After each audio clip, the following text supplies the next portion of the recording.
All right, it looks like we're now live for another live reading from my book, Reason Fulfilled by Revelation, the 1930s Christian Philosophy Debates in France. Always weird to look at it and see the letters backwards in the mirror image that is this YouTube interface. So we have made it a good ways into the book so far. We are still in the first stage of the Christian philosophy debates as far as the book is concerned. And today we're going to be reading a short piece by Maurice Blondel, the third major position in the 1930s debates. Much of his stuff had not been translated, which is why I translated it and put it into this volume. So this piece is called Does Christian Philosophy Exist as Philosophy? And it was a letter in the appendix to the accounts of meetings of the Société Française de Philosophie. And actually, I'll tell you a little bit about it before I read it. So Blondel, if you don't know, was a major philosopher in not just Catholic, but also secular circles in France in the early 1900s. He's been kind of neglected since then. He's the person I actually wrote my dissertation on. And by the time that these debates were taking place in the early 1930s, Blondel, unfortunately, had gone nearly blind and was working with the help of a secretary. So he kept everything up in his head and had to respond to things basically orally. You know, he would dictate and he would have things read to him. And so he got a hold of Gilson's presentation in its early form. And I don't remember exactly what the story was, but it did involve a little bit of things not being quite according to the way procedures are supposed to go. And so he got Gilson's thing ahead of time, and he responded to it in this letter, which then was read at the Société Française de Philosophie, and it ticked off Gilson so much that Gilson would not interact with him after that and left the critique of Blondel, as Gilson writes in some of his letters, up to Jacques Maritain, who does in fact critique Blondel's position in his essay on Christian philosophy. So no further ado, I'm going to read this shortish piece. It is about, so it's about 9 pages. It probably won't take us too long to get through it, and then I'll take questions, comments, that sort of thing afterwards. So here we go. Employed rarely in the past, thrown around too frequently in certain contemporary milieus, the expression Christian philosophy calls for a critical examination and to eliminate abusive uses, summary negations, imprecise and equivocal adherences, as Mr. Gilson has done, is to do us a great service. There is no use returning to the distinctions his initial analyses rightly and firmly establish. One might perhaps desire certain of his formulations be made less rigid, to suggest, as he does, the idea that the Thomist philosophy is extrinsic to Christian data, so that it is established in its rational and closed stability. That is, it seems, without his realizing it, an excessive and historically unfaithful thesis. We will soon see why. And to interpret the expression Christian philosophy in St. Augustine's work as a denomination antithetical to pagan philosophies, without there being an outline of an intrinsic determination and a specifically Catholic synthesis in his works, that is, it seems, an oversimplification refuted by many texts and by the general intention of the doctor of interior illumination and intellectual humility. So in the end, his summary of the various theses attributed to Augustinian seems at times tendentious and remains incomplete. We will soon provide an example. But it is more worthwhile to bring our efforts to bear on the technical problem truly needing to be set out in full precision and formal rigor. First, no philosopher, we believe, can legitimately contest the preliminary conditions Mr. Gilson sets out, seeking a correct expression and an explicitly philosophical solution to the problem. If there can be, Properly speaking, a Christian philosophy, it is necessary both that the spontaneity of the investigation remains evident, complete, free, and that the contributions of history or of religious experience can be transformed into intelligibly assimilable concepts. We fully accept these necessary and salutary requirements, and we freely admit our hope to remain more docile in the end than even those who reproach us with lacking docility. In his review of the Christian doctrines of the past, Mr. Gilson attempts to detach the litigious expression Christian philosophy from the Thomist tradition in order to reattach it all the more, if not exclusively, to the Augustinian tradition. Among those he names Augustinian, he enumerates three main accepted senses of the words Christian philosophy. According to him, the last would consist in bringing the effort of Christian philosophy back onto the plane of the concrete and using religious experience without concepts as a matter elaborated thanks to action's mediation by life, without reflection being able to analyze this mixture of the two heterogeneous orders of nature and grace. In short, without this confused concrete or this experimental immanence being able to be analyzed and raised to ideas. That is, without being compatible with the, quote, only conceivable philosophical translation. I do not know which author he has in mind here, nor where this thesis, so summarized as the only one that would have tried to go beyond the historical plane to supply a speculative justification of Christian philosophy, might have been maintained. In any case, such a critical exposition is totally foreign to my interpretation recently presented in the Revue de Métaphysique, October-December 1930, page 468. This use of Augustinianism, Mr. Gilson attributes anonymously to some recent Augustinian, does not fit, it goes without saying, the true attitude, implicit or explicit, of Augustine himself, and is equally foreign to the philosophical and religious work I have attempted on my part. It is not a matter, anyway, of Augustine or of those who, as Mr. Gilson excellently notes, have often wrongly invoked him. Neither to him nor to them did I owe my thought's initial thesis or its development. According to the rules of historical method, in order to call itself Christian, a doctrine should have to attach itself directly to the primitive stimulation, not to commentators or to intermediaries. Is it not strange to see Christian philosophy in philosophers professing a doctrine that bears the restrictive characters of their intellectual personality and their particular horizons? If Christian philosophy, in the precise meaning of the term, can exist, it must be Christ and not a disciple it invokes. And thereby, our problem's paradox is better displayed. For Christ is not at all a philosopher or a master of rational speculation. Precisely there, the difficulty to be elucidated resides, not in the later debates between Augustinians, Thomists, Scotists, or others. Here's a footnote from Blondel. I have never taken or invoked on my account the appellation Christian philosophy. If I use it here, it is by accommodating myself to the current terminology and to defend under this contestable mingling of words a cause that appears essential to me.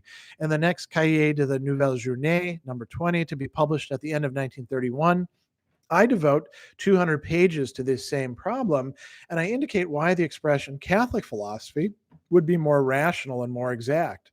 In appearance restrictive, it aims at what is universal in the salutary disposition of thought and life, even ignorant of Christ, and at what, in the presence of revelation, prepares and justifies the rationabile obsequium. Right, so end of the footnote. But before articulating with exactitude this paradoxical question from a point of view that is strictly philosophical but does not cease to be universally Christian and Catholic in the two senses of the term, we must seek why and how Mr. Gilson transposes this essentially doctrinal problem onto the exclusively historical plane, the sole plane in his assessment where, quote, the problem could be raised. Whereas it seems to me to be to the contrary, that on a purely historical ground, the question can receive only an equivocal and doubly regrettable solution. Two presuppositions invisibly bar the path to the very possibility of Christian philosophy. It is important, therefore, to set both of them into a direct light and to indicate why they are contestable. For between them and this philosophy, there is a formal incompatibility, and therefore an option imposes itself. The first of these presuppositions is this: philosophical doctrines, as different as they may be, ultimately aim at sealing themselves off in closed, sufficient, and exclusive systems. These systems organize themselves with and terminate in concepts, and all that does not succeed in being raised to concepts repulses philosophy. But this is precisely what is in question. Can it not be philosophical? Is it not conceivable? Is it not even normal that philosophy opens ulterior perspectives, holds the springboard ready, so to say, but orients and stimulates spiritual life's dynamism by posing inevitable problems whose complete solution it does not provide, even though it serves not to allow them to be misunderstood nor falsely resolved? The alternative is serious enough, perhaps surprising enough, for it to be necessary to emphasize it for a moment and to ward off ambiguity and all misunderstanding. When we speak of an open philosophy and one that at the same time recognizes its limits by being ready to accept ulterior data, it is not a matter of an always deficient character of particular systems that, despite their relative perfection of synthesis, organic like an artistic masterpiece, remain contingent and are always to be surpassed. It is not a matter either of the perpetual renewal of the philosophical tradition in general, always perfectible because it is always incomplete or inadequate, even where it is sure of itself and grounds its incessant movement on definitive acquisitions. It is a completely different question. It is a matter of knowing this: yes or no. Philosophical doctrines, at whatever degree of development they make it to, should they aim at being sufficient, at buttoning up, according to an expression of Secretin, at providing by themselves, as Spinoza said, all the light and all the strength necessary for thought and life, so that they would be, even under their transitory form, the last provision for the spiritual journey and the supreme explanation?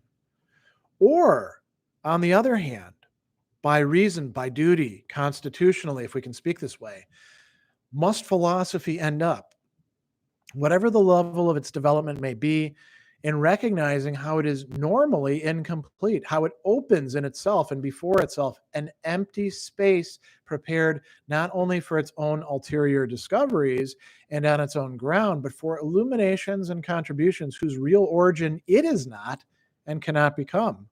For it is this second thesis, philosophically definable and supportable, that is, without proceeding from a revelation, that alone is in spontaneous and deep agreement with Christianity. If this thesis has not been distinctly perceived, if it is confused with the other alternative previously indicated, if it is more or less implicitly pushed away, it is not surprising that an intrinsic concept, a pure essence of Christian philosophy, is judged impossible. For this philosophy has precisely for its principle, for its object, for its effect, the exclusion of this presupposition that infiltrates the majority of systems, even without them realizing it. But there is a second presupposition to remove. Because we cling to taking account of the expression Christian philosophy too current to be simply eliminated, and because it seems abusive to abstract away the Christian contribution in civilization and in the general movement of thought lacking a dogmatic method, another method gets proposed to us. And without taking a position on these matters' fundamental basis, a philosophical historical research is admitted as possible, instructive, and legitimate in order to respond to the questions like these. Has the Christian revelation played an observable role in the speculative order? Are certain systems explained only by elements imported from positive religion? Has dogma, as extra-philosophical as it is, been generative of reason and of philosophical initiatives? To be sure, some maintain that, taking the terms rigorously, this method cannot justify a Christian philosophy, intrinsically philosophical and intrinsically Christian. They therefore point out that Christian philosophy does not correspond to a pure concept because it rests only on a double concrete reality, that of the philosopher, that of the Christian, who can cohabitate in a manner, if not intrinsic, even if one complacently agrees to that epithet, at least immanent. And it seems this is to return close to the position that in paragraph C is attributed to certain Augustinians, while refusing them a properly philosophical value. But looking at it closely, this complacency, resembling a sort of renewed concordism, seems doubly compromising to both to philosophy and to the Christian revelation. For under the cover of a clandestine reconciliation, this hybridization conjointly abandons the essential interests of both of them. In fact, if history as an intermediary provides data taken from Christianity in a mixture of public facts or of private experiences to the laboratory of philosophical reflection, it is by forcibly stripping the data of their supernatural originality. It accepts them, it puts them into its mill, experiments on them in its own natural and rational activity. But then what get called revealed data are thereby used in an equivocal way. One seems to use them just as they give themselves to be. But really, this revealed, this supernatural, is transubstantiated into human ideas and moral experiences. Whereas in order to remain faithful to the Christian view, one would have to respect in these data their specific traits. That is, what is neither discovered nor assimilated, nor acting solely by human lights and powers. In exegesis, in apologetics, and theology itself, the deviations through excellent intentions of historicism have been pointed out. Let us avoid falling into a philosophical historicism, for history in the technical sense of the term is not able by itself to discern the supreme reality, whose vehicle facts and ideas grasped in time and space are. From such point of view, a clandestine mutation, a transvaluation, risks emptying Christian philosophy of the specific signification without which it is only a deceptive brand name. Conversely, by wanting to integrate dogmas, ideas, ascetic practices, mystical experiences, coming to it from outside within itself, philosophy that would not have preliminarily opened in itself this empty space of which we spoke, by its very care not to alter the supernatural character of Christian data, introduces a foreign body into its flesh, a packet of incurably wounding spines. Consequently, the solution that some propose to us by history and the historical point of view seems to misrecognize all at the same time philosophies and Christianity's vital interests, proper dignity, and very truth. To pay such a price would be to purchase the expression Christian philosophy at too high a price, and it would be better resolutely to renounce it. Without abusing the attention given me and without doing poor service to the cause of Catholic philosophy by excessive brevity, shall I dare now to conclude by indicating how it seems to me possible to assign a definite concept, an intellectual value, a specific function to it.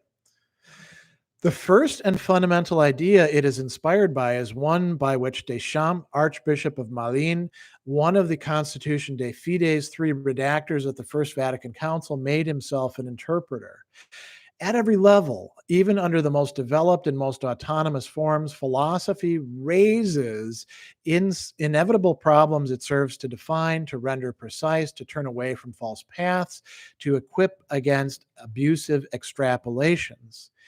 These problems on which philosophy has the role of maintaining a continual watch, problems that are always justifiable, always urgent, philosophy also has the duty to show them in its own light and by its own critiques, not as insoluble, but incompletely resolved by philosophy, whether in the speculative order or whether for the practical solutions they invoke.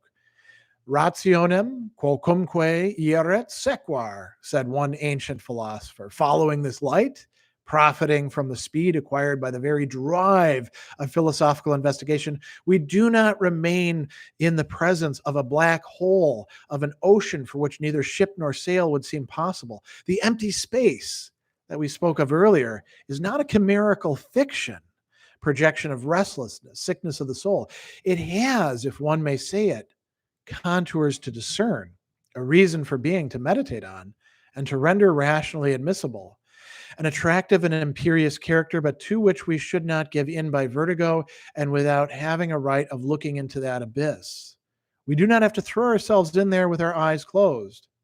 And on what should our eyes remain open? Here, then, is the second specifying character of Catholic philosophy.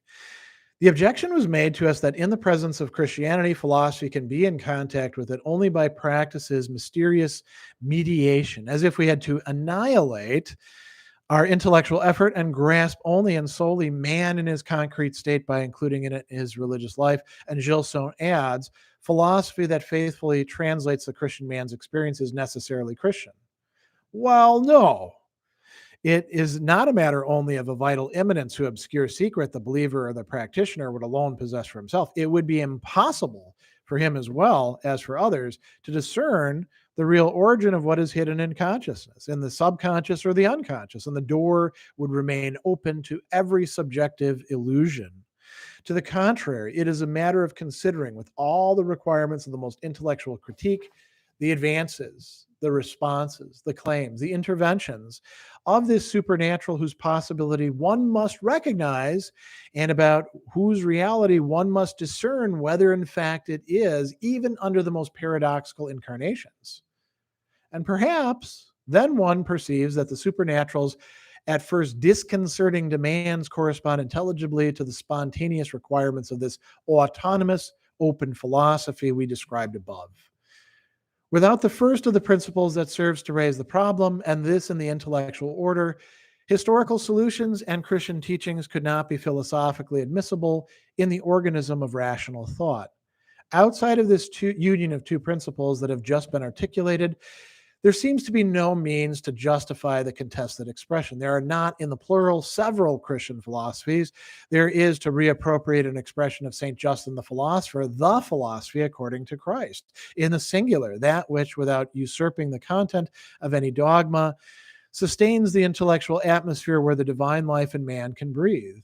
No, again, Christ is not a philosopher, but precisely because of that, he leaves to human doctrines an immense field to explore. He liberates philosophy from the narrowness of systematic pretensions. By the conception he gives us of the truth, of the life, of the way to follow, of the end to attain, he requires a dynamic idea. And he places philosophy in the face of this gap coming from above that a Thomist theologian recently indicated to us and many others by analyzing the intellect's congenital requirements and establishing, quote, the place of the supernatural in the very philosophy of St. Thomas. In Father Guy de Broglie's articles, it is a matter only of an intelligible possibility, of an ideal reality, if one may say so, inherent to the mind itself. But Christian philosophy must go further than this starting point that is necessary to it, but not sufficient once Christian philosophy considers this speculative possibility to be actualized in facts. This is what would need to be examined more closely by making use of historical data in philosophy's intellectual organism, just as Mr. Gilson rightly demanded. How is the insertion conceivable, and in what ways can facts that by the very hypothesis are inaccessible to direct consciousness or unpredictable by rational speculations enter into our thought without denaturing themselves and without violating thought itself? These are not like simple facts of consciousness, like psychological states, like experimental verifications, where such data can be directly discerned and related to their origin, to their signification, to their destination. There lies the error of the doctrines that claim to found themselves on vital immanence and religious experience. If there is a supernatural order, it is unconscious insofar as it is such, even when it determines conscious states. Philosophical integration of such data can be carried out only by an intellectual way, in an indirect manner, but one that can be rendered explanatory. Malebranche said, speaking of Christian truths, that in the intelligible order, it was his own experiences, as are the positive experiences of the scholars, that are to be raised into laws and explanations. In order to help us understand this delicate evisceration of Christian facts in the philosophical organism and in the interior open space or the silence of the soul that the most intrepidly rational speculation on the mind's requirement and scope is prepared for these facts, Let us employ a simple allegory. Songs strike my ear. I do not hear the words. They are nevertheless present to my hearing. Let the libretto be set before my eyes. Then, by understanding it, I hear what I already really heard, but without understanding. It is by intellectual knowledge that I come indirectly to the direct perception that the most attentive experience did not succeed in revealing to me. So it is with that religious life about which some rightly raise the objection it is not sufficient to transform itself into a concept.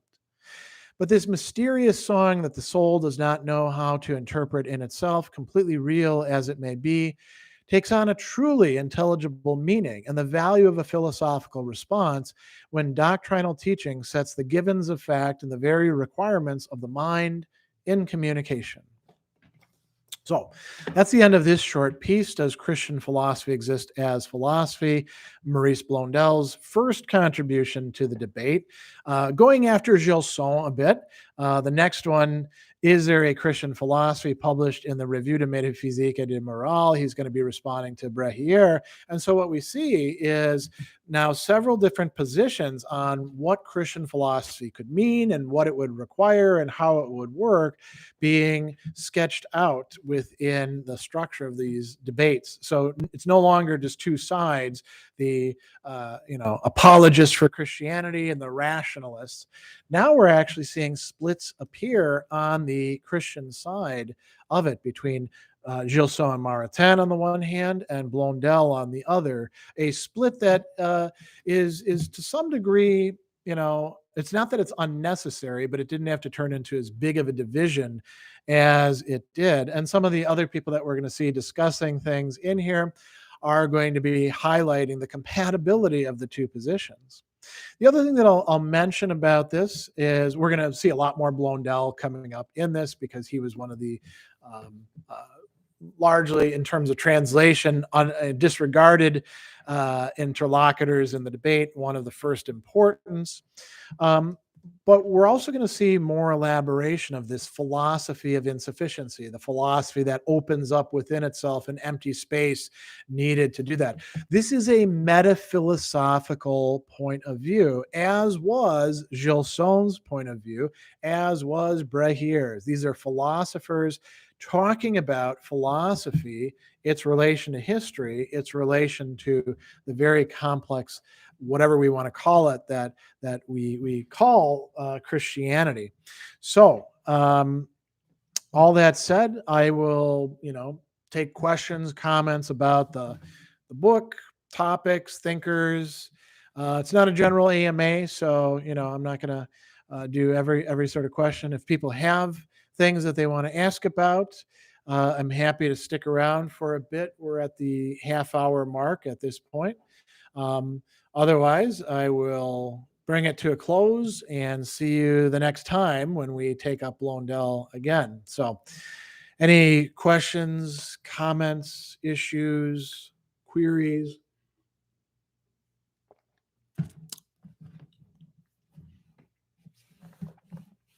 People are saying hello, so I'll say hello not in advance. What's the opposite? After the fact.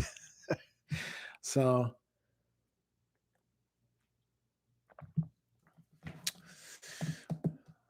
all right. Well, Andrew asks a big, not historical question like about history, but about my little own side history, you could say. What got you interested in the Christian philosophy debate?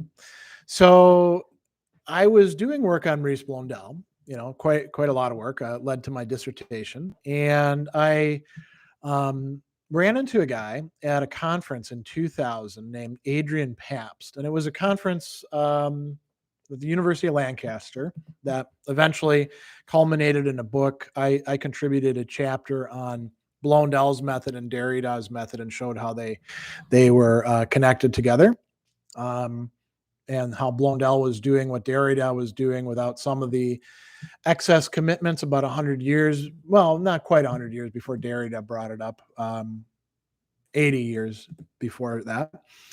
And Pabst and I started talking back and forth. And then he mailed me a few of the documents that would later be in this book. So the Ferdinand von Steenbergen piece, Blondel's response to it. So von Steenbergen had the Societe Thomi's Second Day of Studies and the Notion of Christian Philosophy. Blondel had For an Integral Philosophy. And then he also mailed me the copy of the, a photocopy of the Société Française de Philosophie session from 1931. And he was like, maybe we should translate this stuff. And then, of course, he got busy and sort of dropped out of the scene. And as I started following up on the texts that were footnoted in von Steenbergen's excuse me, article, I came to realize that the debate was way bigger than what most Anglophone philosophers, largely in Catholic circles, were portraying it as. They were portraying it as Gilson and Maritain against the rationalists or against von Steenbergen, and they were almost totally ignoring Maurice Blondel, which wasn't a surprise because Blondel, hadn't been translated all that much. Gilson and Maritain had basically gotten to teach a couple cycles of students over here and had many followers. And so people believed their story about the debates and didn't dig any further. So as I started doing research, I was like, wow, this is a really significant set of debates that are taking place. Maybe I should translate more and more of this stuff. And I did a lot of my research at the University of Notre Dame's Hesburgh Library. And I ended up photocopying basically like 2 bankers' boxes worth of materials from journals and books from that time. And it became clear to me after a while that there were about 50 different people involved in these debates that spanned from 1931 to 1936. And that, it would be good to work on this and translate it. So that's what I did. And it was one of those, dynamic things where the more that you research, the more interesting and exciting it gets to realize that you're like opening up a territory that, French writers knew about because they could read it in French, and English speaking thinkers really didn't know that well, including some big heavy hitter names like Joseph Owens, who doesn't know the debates very well, right? He writes about them and he basically muffs them, And so, finding that out and then continuing at the work that ultimately leads to this book, which doesn't translate all the documents, just a portion of them. It became kind of an obsession for me, So Ricky asked, he mentioned St. Thomas. He did indeed mention St. Thomas. Just about everybody mentioned St. Thomas in one way or another in the debates. He's a main reference, unsurprisingly, given the importance of Thomism in the 20th century. It was the 1930s. So, all right. Any other questions, comments, queries about the book, about you can't call them characters as such, but they're kind of like characters. The issues. I'll take a little drink while I'm at it.